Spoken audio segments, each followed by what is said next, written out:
National Legal and Policy Center legal counsel Paul Kamenar says former Trump Chief of Staff Mark Meadows has a good chance in succeeding in his bid to move the trial on charges of tampering with the 2020 election to a federal court.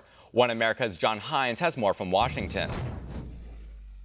Former member of Congress and White House Chief of Staff Mark Meadows spent nearly 2.5 hours testifying on the witness stand in federal court in Atlanta in a bid to get the criminal case charging him with tampering with the 2020 presidential election results moved to federal court.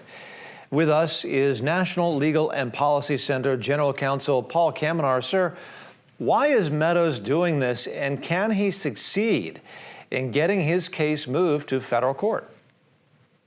Yeah, Meadows is, as we know, is one of 19 defendants that were indicted by Fani Willis in Georgia in this RICO conspiracy. And in order for him to get a fairer trial, he believes he's entitled to have his case moved from the Fulton County Court to the federal court, basically across the street, but it has a wider venue where you get a jury pool from several counties, not just a Fulton County. So I think he would get a better trial there. Now, why is he entitled to do that?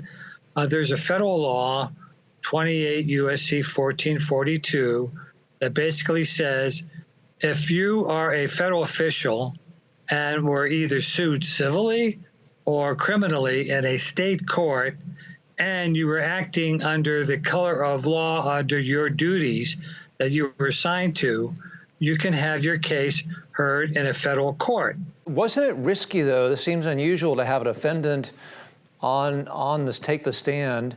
What do you suppose was the strategy there by Mr. Meadows and his attorneys? Well, he basically had to take the stand because it was his motion to say that he was entitled to move this case to the federal court, and therefore he put his factual circumstance at issue in terms of what did he do with these phone calls and what was his job description and so forth. So he was basically forced to take the stand in order for the judge to be able to determine whether or not he was engaged in his duties as chief of staff, or was he more acting like a political actor.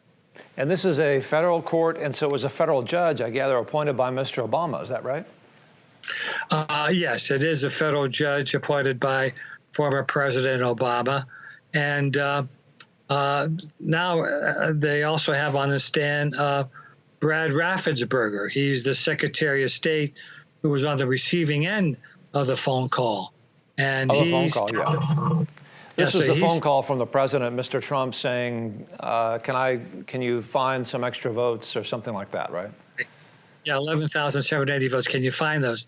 And it's Trump's position that he was basically trying to determine whether there was, based on allegations he had, that there was fraud going on in the Georgia election, and therefore just wanted Raffensperger to do his job and do it thoroughly and go back and look at the ballots to see if there was fraud, et cetera. So this was putting on your lawyerly hat here.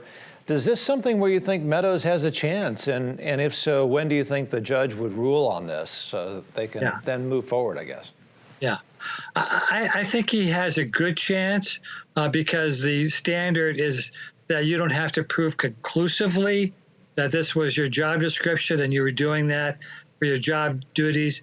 You only have to show that it's plausible or within what they call the, quote, outer limits, end quote, of your job description that you were doing this. So I think he's got a good argument to make that it was within the scope of his employment that he did this. And I think, fair reading, he should be able to get this transferred.